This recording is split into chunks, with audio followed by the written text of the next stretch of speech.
Hello friends, good morning to all of you. Welcome to physics Guru. आज के इस lecture में हम लोग बातें करेंगे सबसे पहले एनर्जी ट्रांसफॉर्मेशंस के ऊपर कुछ न्यूमेरिकल्स और उसके बाद में करेंगे डॉपलर इफेक्ट पे कुछ न्यूमेरिकल्स। जैसे कि आप जानते हैं पिछले वीडियो में हम लोगों ने डॉपलर इफेक्ट को कर लिया था, उसके न्यूमेरिकल्स हम लोगों ने नहीं किए थे, और एनर्जी का ट्रांसफॉर्मेशन हम लोगों ने सीख लिया था, उसके भी कुछ न्यूमेरिकल्स हम लोग आज सीखेंगे। आज का जो लेक्चर होगा वो मेनली न्यूमेरिकल्स के ऊपर रहेगा। कुछ प्रॉब्लम्स हम लोग लेके चलेंगे पुराने जितने भी एग्जाम्स हैं उनमें से आए हुए transformations of energy and momentum और साथ साथ में डॉपलर इफेक्ट को, ठीक है ना। तो एक बहुत ही बढ़िया एग्जाम्पल मैं लेके चल रहा हूँ यहाँ पे।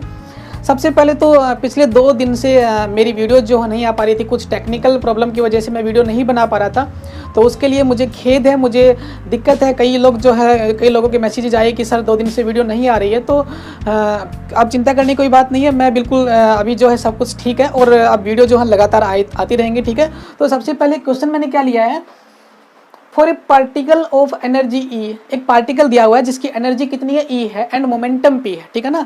मोमेंटम पी आप जानते हैं, एनर्जी ई आप जानते हैं। कह रहा है कि उस पार्टिकल की एनर्जी मोमेंटम गिवन है अपने को।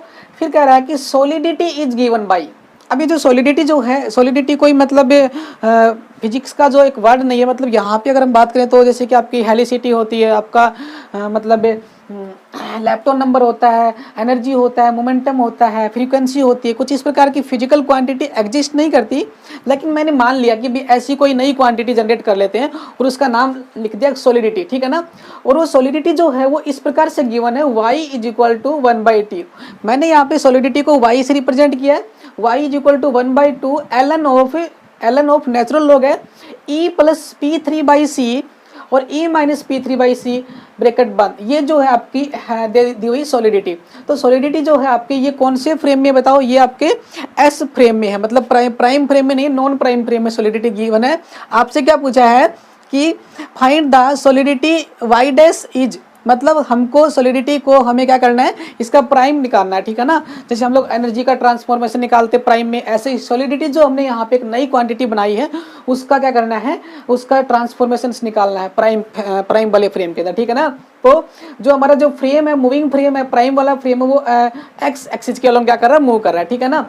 और यहाँ पे मुझे मोमेंटम दिया हुआ P3, तो हम लोग मोमेंटम को P3 लेके चलेंगे, एनर्जी को ई लेके चलेंगे। अब देखिए हमें क्या करना है, बहुत ही आसान है, थोड़ा सा लेंथी है लेकिन बहुत आसान पड़ेगा।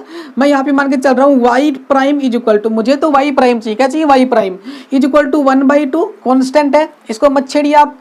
ln ऑफ, इसको मत छेड़िए। यहाँ पे आप क्या लिखने वाले हैं, e प्राइम प्लस में p3 प्राइम, अब इंटू में c, e प्राइम माइनस में p3c प्राइम, ठीक है ना। मतलब जहाँ जहाँ पे आपकी प्राइम की टर्म नहीं थी वहाँ पे प्राइम की टर्म लगा लीजिए।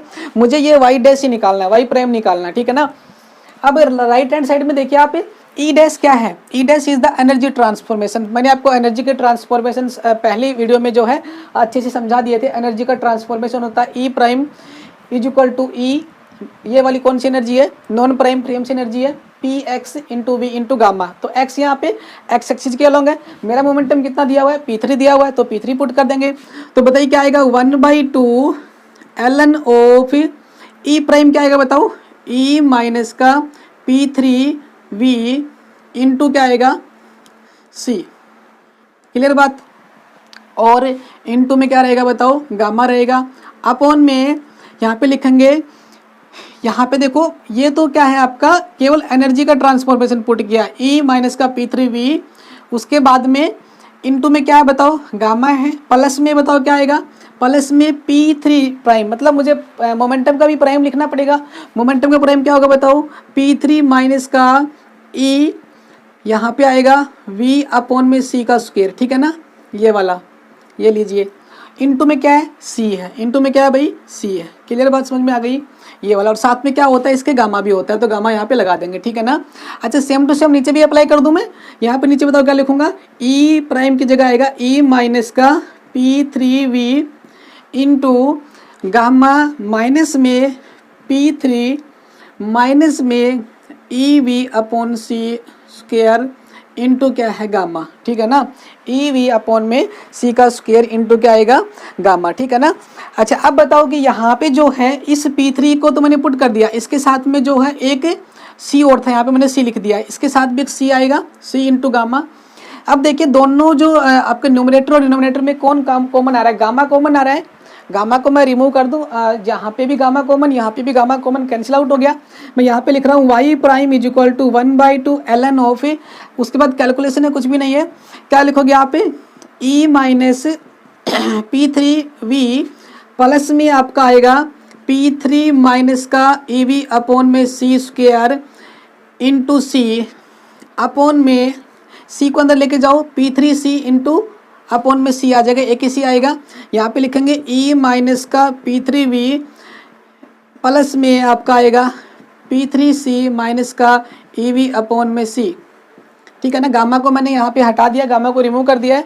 अब आप ध्यान से देखिए तो इस एनर्जी को और मोमेंटम को मैं साथ लिख लेता हूँ, इस एनर्जी और मोमेंटम को मैं साथ लिखता हूँ। देखो E माइनस का जगह प्लस आएगा, प्लस P3C, इस एनर्जी को इस मोमेंटम को साथ लिखा है, माइनस में P3V और माइनस में EV अपॉन में C। ठीक है ना, क्लियर। नीचे भी ऐसे लिख लीजिए, आप अलग अलग कर लीजिए। E माइनस का प्लस का P3C माइनस में आपका आएगा P3V माइनस में EV अपॉन में C। क्लियर, ये लीजिए। कुछ नहीं किया, बताओ क्या किया है, केवल हम लोगों ने यहाँ से प्लस वाली जो टर्म है E और P3 इसको अलग किया है। E प्लस P3C, देखो E प्लस P3C, ये कुछ कुछ क्या लग रहा है आपको, एनर्जी का ट्रांसफॉर्मेशन लग रहा है। ठीक है ना, तो मैंने E प्लस P3C लिख दिया, माइनस P3V ऐसे करके कर दिया। ठीक है, अब एक काम करते हैं, इन दोनों में जो पीछे वाली जो टर्म है, इन दोनों में कुछ कॉमन ले लेता हूँ। ठीक है ना, मैं क्या कॉमन ले रहा हूँ, देखो ध्यान से, y prime is equal to 1/2 ln of, भाई ये 1/2 ln यहाँ भी आएगा, ध्यान रखना है, 1/2 ln साथ चलता रहेगा मल्टीप्लाई में। अब देखिए क्या करना है, E प्लस P3C को ऐसे ही छोड़ दीजिए, माइनस में यहाँ से V/C कॉमन निकाल लीजिए। क्या कॉमन निकाल लीजिए, V/C कॉमन निकाल लीजिए, माइनस भी कॉमन रख लिए बाहर। ठीक है ना, तो अंदर क्या बचेगा बताओ, जब V/C कॉमन आएगा तो बचेगा कौन, E ही बचेगा, यहाँ पे प्लस का E, और यहाँ पे क्या बचेगा, प्लस का P3C। क्लियर बात समझ में आई, प्लस का P3/C। सिमिलरली नीचे भी देखिए आप क्या आएगा, E प्लस का P3C माइनस में फिर V/C कॉमन निकाल लीजिए, ये बचेगा E प्लस का P3V आएगा। ठीक है ना, P3V के C, P3 जो है यहाँ पे C आएगा। ठीक है ना, एक बात और भूल गए हम लोग, चलो ठीक है, ये वाला जो है P3V के साथ में क्या आया था, C अंदर मल्टीप्लाई हो गया था। ठीक है ना, देखिए एक बार, P3C को मैंने यहाँ लिख लिया था, P3V रह गया था यहाँ पे। ठीक है, बिल्कुल सही है, V आएगा, P3V। ठीक है ना, और मैंने यहाँ से V/C को कॉमन निकाला है, तो V कॉमन आएगा तो C ऊपर जाएगा ना, P3C, तो यहाँ पे P3 क्या हो जाएगा, C हो जाएगा, तो E प्लस का P3C। ठीक है ना, अब ध्यान से देखो, इस टर्म के अंदर E प्लस P3C और यहाँ पे भी E प्लस P3C दोनों क्या आ रहे हैं, कॉमन आ रहे हैं, कॉमन निकाल लीजिए, 1/2 ln पड़ा रहेगा, साथ में यहाँ पे लिखेंगे, बताओ क्या, E प्लस का P3C कॉमन आ गया, माइनस में क्या बचेगा, इंटू बचेगा 1 माइनस का V/C, और यहाँ पे भी बचेगा E प्लस का P3C 1 माइनस का V/C। दोनों में जो है E प्लस P3/C जो है, E प्लस P3C जो है क्या आ गया है, कॉमन आ गया। ठीक है ना, समझ में आई बात है। यहाँ पे जो है मैंने क्या किया है, E प्लस P3C को मैंने क्या कर लिया, कॉमन निकाल लिया। ठीक है, अच्छा आगे कैसे सोल्व करेंगे, मुझे कुछ लग रहा है कहीं ना कहीं भी प्रॉब्लम हो गई, हमसे मिस्टेक हुई है। E प्लस का P3C इज इक्वल टू, यहाँ पे जो है P3 माइनस लिखेंगे यहाँ पे, और यहाँ पे भी हमने माइनस पुट कर दिया, नीचे माइनस था, नीचे माइनस का साइन था भाई, ये वाला सिंबल माइनस का था, ये वाला प्लस का था, तो यहाँ पे माइनस लेके चलना है, और यहाँ पे फिर क्या आएगा, E माइनस का P3। ठीक है ना, E माइनस का P3, तो यहाँ पे माइनस का P3 आएगा, और यहाँ पे भी आपका माइनस का P3 आएगा, समझ रहे हो आप, और यहाँ पे फिर प्लस का आ जाएगा। समझ पा रहे हो, यहाँ पे डिनोमिनेटर में माइनस का था, ऊपर प्लस का था, तो मैं माइनस नहीं लेके चल रहा, माइनस आएगा, यहाँ पे माइनस आएगा, यहाँ पे माइनस आएगा, यहाँ पे माइनस आएगा, बाकी सब सही चल रहा है। ठीक है ना, अब देखो यहाँ पे क्या बचा, यहाँ पे ऊपर क्या चल रहा है, ऊपर तो प्लस ही चल रहा था, है ना, ऊपर तो 1 माइनस का V/C आ गया, नीचे 1 प्लस का V/C आ गया। ठीक है, ऊपर बिल्कुल सही चल रहा है, 1 माइनस का V/C और 1 प्लस का V/C बिल्कुल सही है अब। ठीक है ना, अच्छा अब क्या करना है अपने को, 1 माइनस का v बाई सी और यहाँ पे 1 प्लस का v बाई सी, तो यहाँ पे आएगा प्लस v बाई सी, ठीक है ना। क्लियर बात समझ में आई। ये जो है माइनस माइनस प्लस हो जाएगा, यहाँ पे तो माइनस हो गया ऊपर और ये वाला क्या हो गया प्लस, क्योंकि मैंने माइनस कॉमन निकाला यहाँ पे और यहाँ पे मैंने प्लस ही कॉमन निकाला, ठीक है ना। क्योंकि यहाँ पे प्लस का था, ये टर्म आगे आ गई, इसमें ये माइनस टर्म आगे जाएगी तो P3 प्लस का C आगे आएगा, तो ये दोनों माइनस के रहेंगे, इसमें एक प्लस का एक माइनस का रहेगा, माइनस का P3 और ये प्लस का हो जाएगा, ठीक है ना। बिल्कुल सही है। अब क्या करना है आपको, कुछ नहीं करना, ये फॉर्मूला बन गया log of m into n, ठीक है ना भाई। ये अलग फंक्शन मान लीजिए और वो अलग फंक्शन मान लीजिए। log of e plus P3c, e minus का P3 बाई सी, इस पूरे को एक कर लीजिए और इस कंप्लीट को आप एक कर लीजिए। ये दो हमारे पास वैल्यू हो गई, दोनों मल्टीप्लाई में है। तो बताओ log मल्टीप्लाई में कैसे होता है, log a प्लस बी होता है ना। तो y prime is equal to 1/2 ln of, ये आएगा e प्लस का P3c अपॉन में e माइनस का P3c और प्लस में क्या आएगा 1/2 ln ऑफ क्या आएगा 1 माइनस का v बाई सी और 1 प्लस का v बाई सी, ये वाला। क्लियर बात समझ में आई, e/3 और e/3। अब देखिए ये जो वैल्यू दिख रही है आपको 1/2 ln of e plus p/3, ये बिल्कुल इससे मैच कर रही है। मतलब ये हमारी कौन सी है, सॉलिडिटी इन रेस्ट फ्रेम की सॉलिडिटी है। तो y की टर्म में आ गया, इसको y कर दूं पुट, तो y dash is equal to y plus में 1/2 ln ऑफ 1 माइनस का बीटा अपॉन 1 प्लस का बीटा। मैं इसको बीटा लिख सकता हूँ, 1 माइनस का v बाई सी को क्या लिख सकता हूँ मैं, 1 माइनस का बीटा और 1 प्लस का बीटा लिख सकता हूँ। तो ये जो मेरे पास रिजल्ट आया है, ये आपकी हेलिसिटी सॉरी आपकी सॉलिडिटी जो है वो आपकी आ गई है, ये आपकी आ गई सॉलिडिटी, ठीक है ना। और सॉलिडिटी कौन सी में आई, 1 माइनस का बीटा और 1 प्लस का बीटा आ गया, ठीक है ना।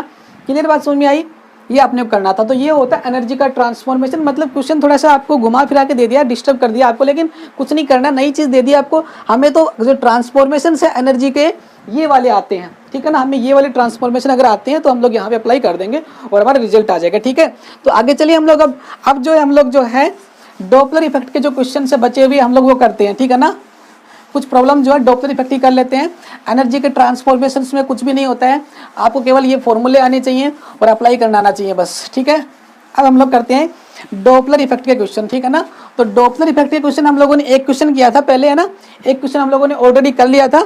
अब दूसरा जो क्वेश्चन है वो हम लोग करेंगे आज, ठीक है ना। वो क्वेश्चन बताओ क्या है, consider the radioactive nucleus going with, question है consider radioactive nucleus, consider the radioactive nucleus going along X axis, ठीक है ना, मूविंग विद c/3 मान लेते हैं, ठीक है ना। उसकी जो स्पीड है वो कितने मान लेते हैं, c/3 मान लेते हैं, ठीक है ना। अब ये क्या करेगा, इट एमिट्स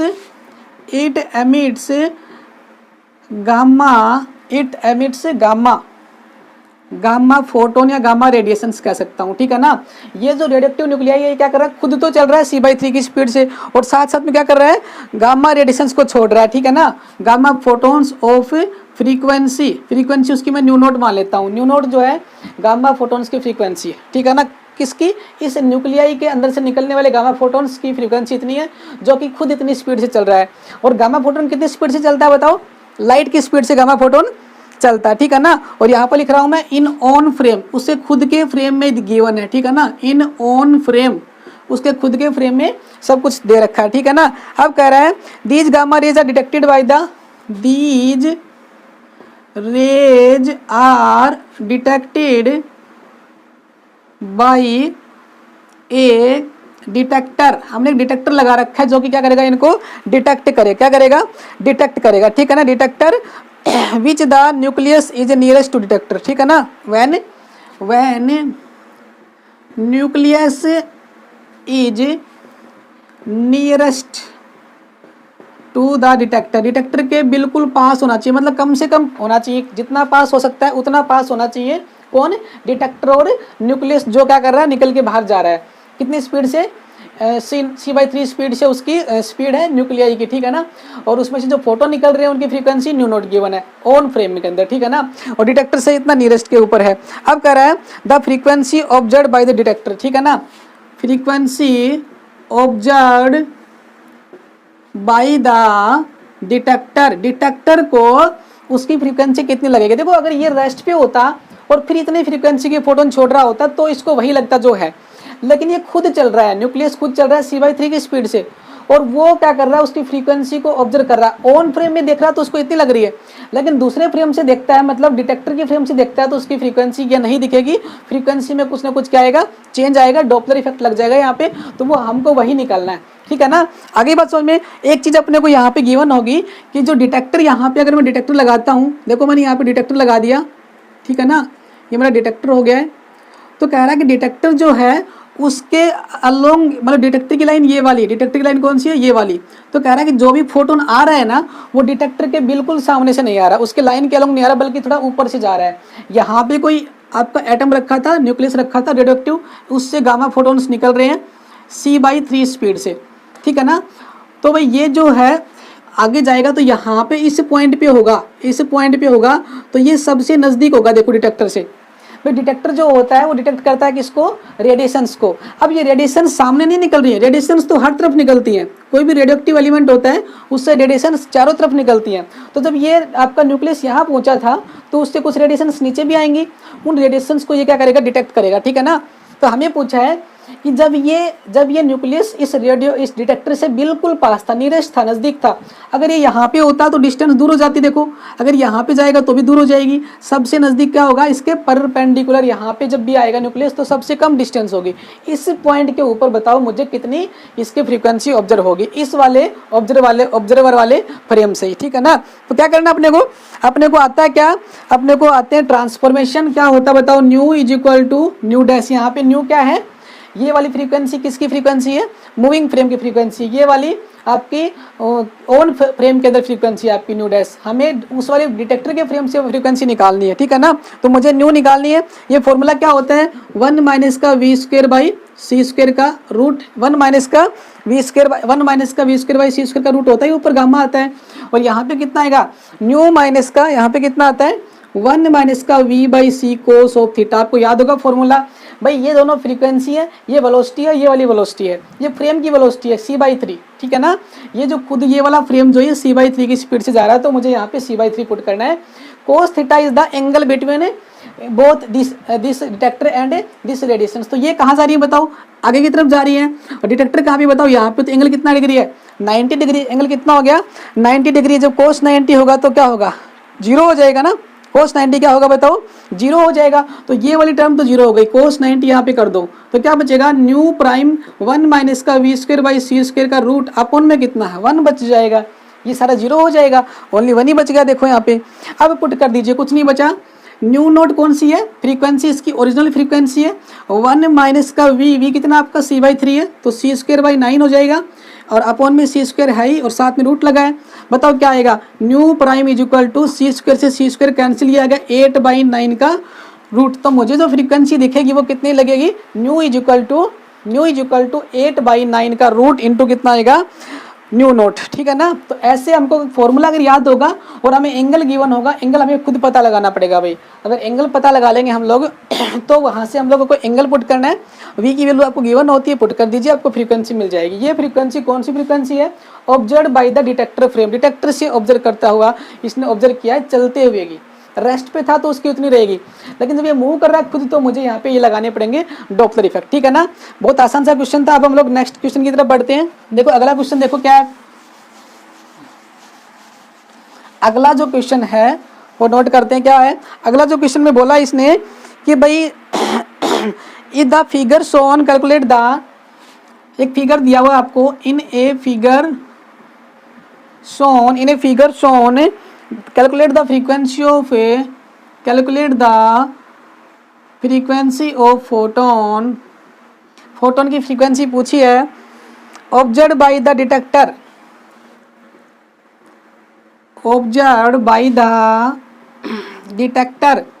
भाई डिटेक्टर ने डिटेक्ट किया, उसकी ऑब्जर्व बाय द डिटेक्टर, उसकी कितनी फ्रीक्वेंसी होगी फोटोन की, ठीक है ना। ठीक है, उसके बाद में कह रहा है and source is going with 4c/3, ठीक है ना, and source is moving with c/2, भाई ये c/2 2 स्पीड से जो है क्या कर रहा है, ये वाला जा रहा है, ठीक है ना। या फिर ऐसा मान लो 12 सी बाई कितना मान लो 13 मान लो, ठीक है ना। इतनी स्पीड से हमारा डिटेक्टर जो है, सोर्स जो है वो मूव कर रहा है, ठीक है ना। डिटेक्टर मूव नहीं कर रहा, सोर्स मूव कर रहा है इस बार, ठीक है ना। और इन सर्कल अराउंड डिटेक्टर, अब भाई मेरा डिटेक्टर यहाँ पे है, इसको मैं डिटेक्टर मान लेता हूँ। डिटेक्टर के चारों ओर जो सर्कुलर मूव कर रहा है वो फोटोन, ठीक है ना। ये लीजिए, डिटेक्टर जो है हर तरफ से आने वाली रेडिएशंस को क्या करेगा, डिटेक्ट कर सकता है। मान लो कि गामा फोटोन इसके चारों ओर क्या कर रहा है, मूव कर रहा है किसी पॉइंट के ऊपर। यहाँ पे मान लो गामा फोटोन था, तो गामा फोटोन की वेलोसिटी कहाँ होगी बताओ, सामने की तरफ है। और डिटेक्टर कहाँ पे बताओ, इस तरफ, तो एंगल कितना डिग्री बताओ, 90 डिग्री। इन सवालों में सबसे इंपॉर्टेंट जो पॉइंट होता है वो होता है एंगल, ठीक है ना। देखो ये सारे सवाल जो है ये आए हुए एग्जाम में आए हुए सवाल हैं, कोई गेट के अंदर आया हुआ है, कोई TIFR के अंदर आया हुआ है। और इन सवाल्स को आपको 5 से लेके 3.5 नंबर तक आपको मिलते हैं। और इनमें कुछ करना नहीं होता है, इनमें आपको कुछ भी नहीं करना होता है। आपको एंगल को पकड़ना है। एंगल आपको साफ दिख रहा है, देखो आपको पता भी, जब कोई भी बॉडी सर्कुलर मोशन में मूव करती है तो वहाँ पे एंगल हमेशा 90 डिग्री का होता है, सेंट्रीपिटल फोर्स के बीच में और डिस्प्लेसमेंट के बीच में। अगर यहाँ पे होगा तो भी वही बात है, नीचे की तरफ तो वेलोसिटी होगी और यहाँ पे क्या होगा, एंगल 90 होने वाला है। तो किसी भी पॉइंट पे जब ये घूमेगा तो हर पॉइंट पे जो है इसका एंगल 90 डिग्री रहेगा, ठीक है ना। बस इतना ही करना था अपने को। और फ्रेम की वेलोसिटी कितनी है, 12c/13 है। पुट करना है फॉर्मूले के अंदर, बताओ क्या आएगा।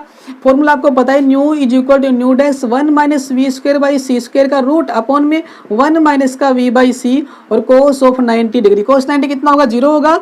New is equal to nu dash 1 minus v² कितना बताओ, 144c² अपॉन में 169c का स्क्वायर का root. Nu is equal to nu prime 1, यहाँ पे इसको सोल्व कर लेंगे, c² से c² कैंसिल हो गया भाई, ठीक है। यहाँ पे आएगा कितना आएगा, 25/169 का रूट, यहाँ पे बोलेंगे 5/13 new. This is the result, new naught, ठीक है ना, न्यू नोट। इतनी फ्रीक्वेंसी आएगी उसकी, ऑब्जर्व फ्रीक्वेंसी। समझ में आ गई बात है, ठीक है ना। ये हो गई आपकी। एक और क्वेश्चन हो गया, बिल्कुल आसान क्वेश्चन है। इन क्वेश्चंस में एंगल पकड़ लो, फॉर्मूला अप्लाई कर दो, आंसर आ जाएगा आपका, ठीक है ना। इसको मिटा देते हैं, नेक्स्ट क्वेश्चन की तरफ बढ़ते हैं। चलिए अब नेक्स्ट क्वेश्चन के लिए क्या करते हैं, उससे पहले आपको मैं एक बात बताता हूँ, ठीक है ना। Relative velocity between observer and source, ठीक है ना। अब ये बोल रहा है इफ दे मूव अवे, भाई हो सकता है यहाँ पे जो मैंने क्वेश्चन किए जितने भी, उसमें आपका ये सोर्स है और ये आपका ऑब्जर्वर है। भाई डिटेक्टर भी आपका ऑब्जर्वर ही था। अभी तक जितने भी क्वेश्चन किए हैं उन सभी क्वेश्चन में क्या हो रहा है कि ऑब्जर्वर या तो ऑब्जर्वर मूव कर रहा है तो आपका डिटेक्टर रेस्ट पे है, या फिर आपका ऑब्जर्वर रेस्ट पे है तो आपका डिटेक्टर मूव कर रहा है ना। इन दोनों में एक ही मूव कर रहा है। तो जब तक दोनों में से एक मूव करेगा तो उनके लिए हमें स्पीड निकालने की, रिलेटिव निकालने की जरूरत नहीं है एक दूसरे के रिस्पेक्ट में। इसको उतनी दिखेगी, इसको उतनी दिखेगी, ठीक है ना।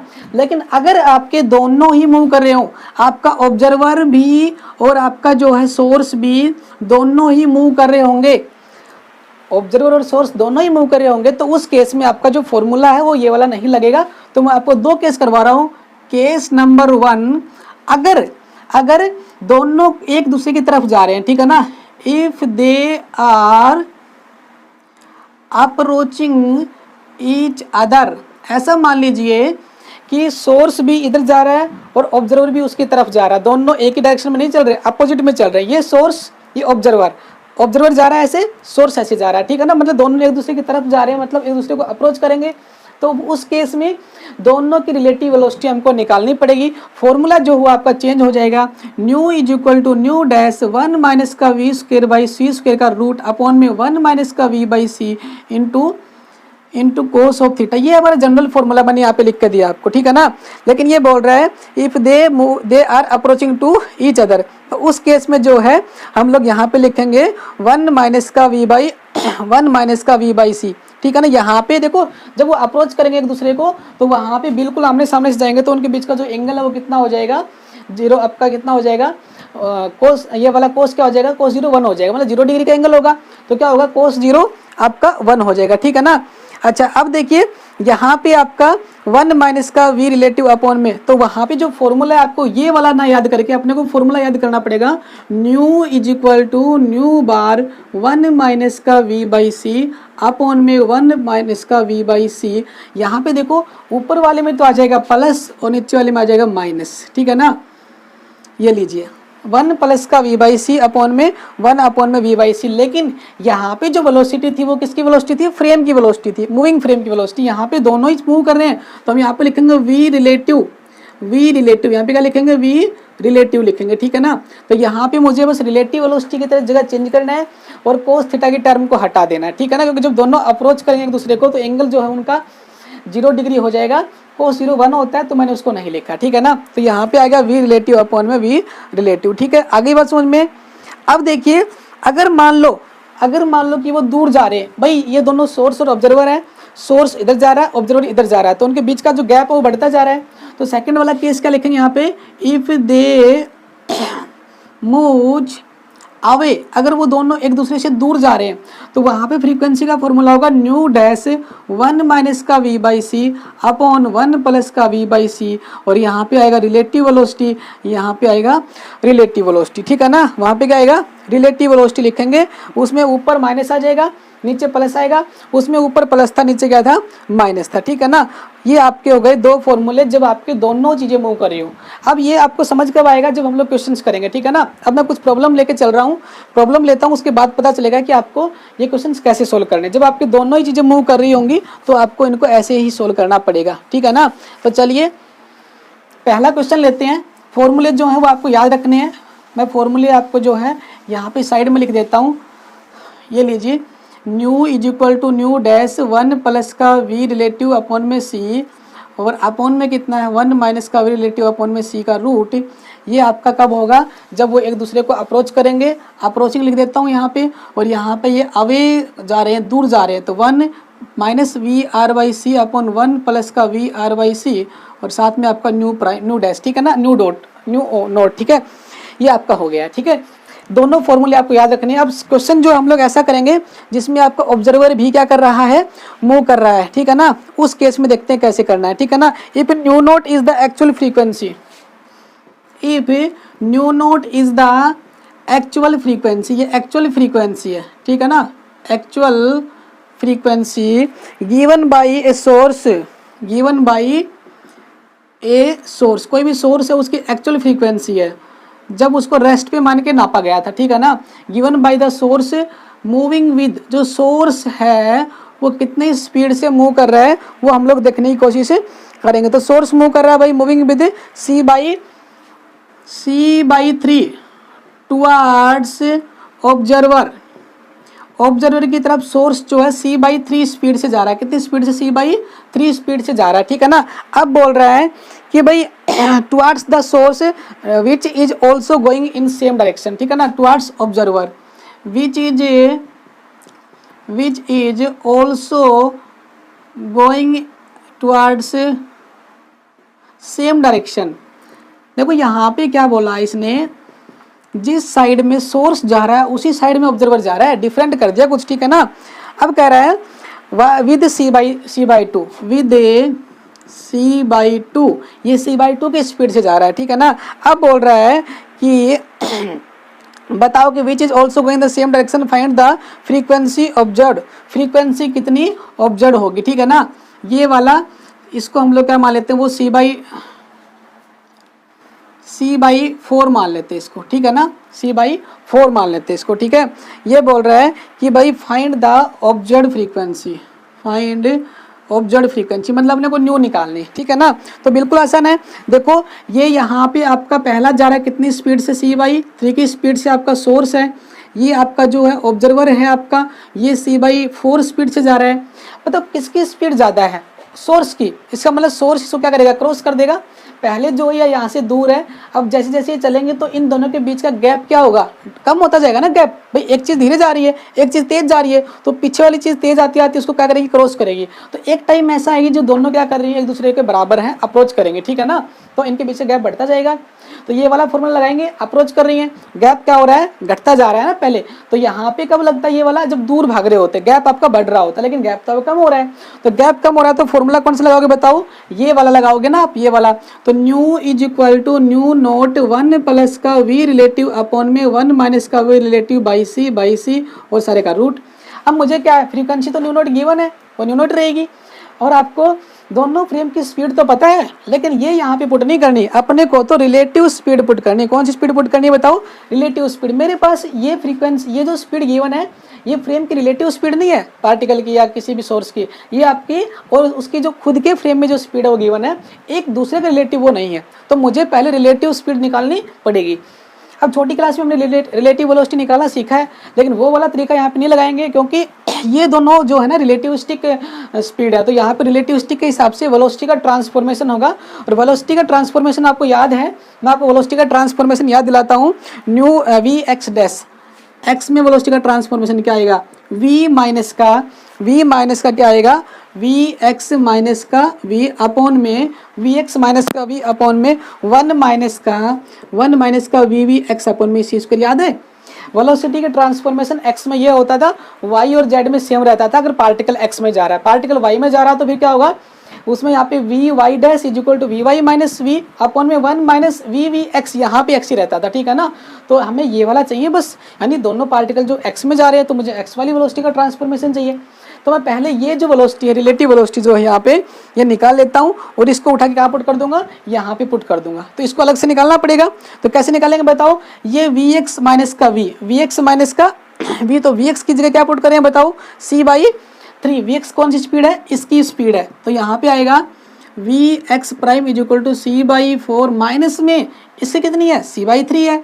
भाई दोनों सेमी डायरेक्शन में जा रहे हैं तो दोनों पॉजिटिव ही लेंगे ना, तो ये भी पॉजिटिव ये भी पॉजिटिव, बीच में माइनस साइन लिख दिया मैंने यहाँ पे, सी बाई फोर और सी बाई थ्री। आपको नहीं बताओ क्या है? अपॉन में वन माइनस का सी बाई फोर और सी बाई थ्री, और नीचे क्या आएगा? सी स्क्वायर आएगा। कैंसिल हो गया, सी स्क्वायर से सी स्क्वायर कैंसिल हो गया। ऊपर वाली टर्म को सोल्व करता हूँ, V X prime is equal to, ये एलसीएम कितना आएगा बताओ? 12 आएगा। ये आएगा 3 माइनस का 4, 3c माइनस का 4c, अपॉन में क्या आएगा बताओ? ये आएगा 1/12, है ना? 1 माइनस का 1/12 कितना होता है बताओ? 11/12 होता है। 12 से 12 कैंसिल हो गया। ये आ गया है 3 माइनस 4 कितना होता है? माइनस का 1/12c, माइनस का 1/11c। तो मेरे पास जो एक्स प्राइम की जो रिलेटिव वेलोसिटी वो कितनी आ गई? Minus 1/11c। मुझे यहाँ पे पुट करनी है, पुट कर दीजिए। Nu prime nu naught one plus का की जगह माइनस आएगा c/11 अपॉन में one minus minus plus upon में c/11, और रूट निकालना है। Nu is equal to nu naught, ये कितना है बताओ? 11 माइनस कितना होगा? एलसीएम कितना आएगा बताओ? 11 आएगा। 1 माइनस का c/11 आएगा। ठीक है ना? 1 माइनस का 11/c, और देखो यहाँ पे इसकी वैल्यू कितनी है? Minus c/11। तो यहाँ पे एक से नीचे और है, यहाँ भी एक से नीचे और है, c से c कैंसिल हो गया। तो ये कितना बचा बताओ? ये बच गया 1 माइनस का 1/11 अपॉन में 1 प्लस का 1/11 का रूट, ये आएगा न्यू नोट, ये आएगा 10/11 अपॉन में 12/11। ठीक है ना? 12/11, 11 से 11 कैंसिल हो गया। न्यू आ गया आपका न्यू नोट और आपका 10/12। ठीक है ना? 10/12 आ गया। ठीक है ना? तो यहाँ पे लिखूंगा मैं 5/6 इंटू न्यू नोट। ये आपका रिजल्ट आ गया 5/6 इंटू न्यू नोट। क्लियर बात समझ में आई? ऐसे करके अपने को क्या करने हैं? निकालने। ठीक है ना? ये माइनस का आ गया और मैंने यहाँ पे माइनस माइनस प्लस कर दिया। ठीक है ना? माइनस माइनस प्लस हो गया, और ये वाला क्या हो गया? ऊपर वाला माइनस ही रहेगा, और नीचे वाला जो है आपका, ऊपर प्लस था तो माइनस रहेगा, और नीचे माइनस था तो क्या हो गया? आपका प्लस हो गया। ठीक है ना? उससे हमने आंसर निकाल दिया। ये वाला आ गया है 2/3 नोट का, सॉरी आपका 5/6 into V naught nu naught. ठीक है ना? तो ऐसे हमको जो है डॉपलर इफेक्ट के क्वेश्चन अपने को करने हैं। आज की जो वीडियो है उसमें इतना ही है। नेक्स्ट वीडियो में हम लोग बातें करेंगे किसकी? नेक्स्ट वीडियो में हम लोग पढ़ने वाले हैं क्या? हम लोग पढ़ेंगे बिल्कुल नई चीज़। ठीक है ना? Relativistic dynamics. क्या पढ़ेंगे? Relativistic dynamics. यानी अभी तक हम लोगों ने जो है मोमेंटम और एनर्जी, उसके बाद में वेलोसिटी, पोजीशन, इन सब का ट्रांसफॉर्मेशन सीखा, डॉपलर इफेक्ट को पढ़ा, और एनर्जी और मोमेंटम के ट्रांसफॉर्मेशन सीखे। अभी तक तो ट्रांसफॉर्मेशन सीख रहे थे। ठीक है ना? एक फ्रेम से दूसरे फ्रेम में जाएं, दूसरे से पहले में जाएं, एक फ्रेम से दूसरे के फ्रेम में एक्सेलरेशन क्या होगा, वेलोसिटी क्या होगा, वो सब चीज़ें पढ़ रहे थे। अभी जो रिलेटिविस्टिक डायनेमिक्स आएगी उसमें हम लोग फ्रेम चेंज करने की नहीं सीखेंगे, ट्रांसफॉर्मेशन नहीं सीखेंगे, बल्कि ये सीखेंगे कि भाई जब कोई पार्टिकल जो है वो v वेलोसिटी से मूव कर रहा है तो उसके मास में कोई चेंज नहीं आता। ये हम लोगों ने छोटी क्लास में पढ़ा है। लेकिन जब वो पार्टिकल जो है लाइट की स्पीड से मूव करता है तो उसके मास में चेंज आता है। इसका मतलब mass is a dynamical quantity in the relativistic dynamics. यानी स्पेशल थ्योरी ऑफ रिलेटिविटी पढ़ते हो तो आपका मास जो है वो सेम नहीं रहता, मूविंग मास आर चेंज, ठीक है ना। मास जब मूव करता है तो उसका मास हो जाता है चेंज, ठीक है ना, वो कांस्टेंट नहीं रहता है। लेकिन अगर मैं बात करूं कि आपका जो नॉर्मल बॉडी जो होती है, जनरल हम लोग यूज करते हैं लाइफ में, तो वहाँ पे वेलोसिटी का कम वेलोसिटी से डील करते हैं, तो वहाँ पे आपका मास है वो चेंज नहीं होता है। और रिलेटिविस्टिक के अंदर क्या होता है, मास एक वेरिएबल होता है, डायनामिक मास होता है, तो अलग से हम लोग डायनामिक मास को पढ़ेंगे। ऐसे ही जो आपका डायनामिक मास के बाद में डायनामिक मोमेंटम पढ़ेंगे कि मोमेंटम में कितना चेंज आता है, ठीक है ना। तो ये कुछ रिलेटिविस्टिक डायनामिक्स के आगे की कंसेप्ट है, वो हम लोग अगली वीडियो में आपसे मुलाकात करेंगे। आज के लिए इतना ही काफ़ी है। तब तक के लिए आप जो है मेहनत करते रहिए। पीछे के जितने भी लेक्चर्स पढ़े हैं उन सभी को देखिए। मैथमेटिकल फिजिक्स के 2 टॉपिक्स के वीडियोस ऑलरेडी मैं डाल चुका हूँ, लाप्लास ट्रांसफॉर्मेशन और कॉम्प्लेक्स एनालिसिस। उसके बाद में मैंने आपके लिए स्पेशल थ्योरी को स्टार्ट किया था। स्पेशल थ्योरी के मैंने लगभग 7 या 8 लेक्चर बना दिए हैं। 2 या 3 लेक्चर के बाद में कंप्लीट हो जाएगा ये वाला। उसके बाद में हम लोग चलेंगे क्लासिकल मैकेनिक्स के अंदर, या फिर कोशिश करेंगे कोई मैथ का कोई अच्छा टॉपिक लेने की कोशिश करेंगे, या फिर पार्टिकल फिजिक्स भी एक बहुत ही आसान टॉपिक है, उसको स्टार्ट करेंगे जिसमें आपको नंबर आने के चांसेस ज़्यादा रहते हैं। तो तब तक के लिए जुड़े रहिए। Thank you, have a nice day.